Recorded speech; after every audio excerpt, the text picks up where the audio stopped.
A new UN report claims that 2 shipments of ballistic missile technology and chemical weapons were intercepted when they were sent from the DPRK to Syria. Now, they say that these interceptions happened within a 6-month period. The report by a panel of independent UN experts, which was submitted to the UN Security Council earlier this month and seen by Reuters on Monday, gave no details on when or where the interdictions occurred or what the shipments contained. The panel is investigating reported prohibited chemical, ballistic missile, and conventional arms cooperation between Syria and the DPRK.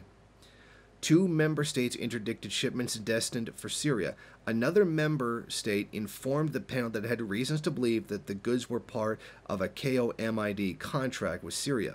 KOMID is the Korea Mining Development Trading Corporation. It was blacklisted by the Security Council in 2009 and described as Pyongyang's key arms dealer and exporter of equipment related to ballistic missiles and conventional weapons. In March 2016, the Council also blacklisted 2 KOMID representatives in Syria.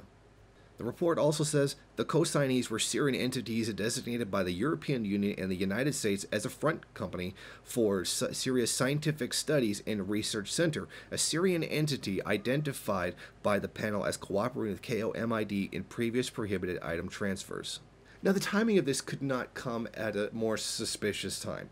Russia just recently announced that it had intel that there was going to be a chemical attack carried out by the rebels inside of Syria, and then a couple of days later, that's exactly what happened. Now, of course, that attack was blamed on the Syrian government, albeit again with essentially no evidence whatsoever, and Russia perfectly predicted it was going to happen. And of course, it also happened right before a UN Security Council meeting on that subject. Now, this attack on the DPRK, claiming that it's supplying chemical weapons and ballistic missiles, comes after a disastrous diplomatic performance by the U.S. at the Pyeongchang Olympics. Now, there was a great deal of thawing of the relationship between the North and the South. There was a lot of positive steps forward towards peace, and the U.S. was not a part of that, and the U.S. doesn't want it. In fact, the U.S., given Mike Pence's attitude during the whole thing, and statements by Donald Trump saying they wouldn't allow the Olympic Games to be used for propaganda like promoting peace, the U.S. comes out looking very bad. And then all of a sudden, this accusation for chemical weapons and ballistic missiles comes out right as the games are coming to a close, and the U.S. and South Korea are beginning to engage in another war games exercise simulating an invasion of the North. So I don't think this is a coincidence that the report came out at this time, and I think it's very important to keep in mind that the report, which was seen by Reuters, said that they gave no details on where the interdictions occurred and what the shipments actually contain.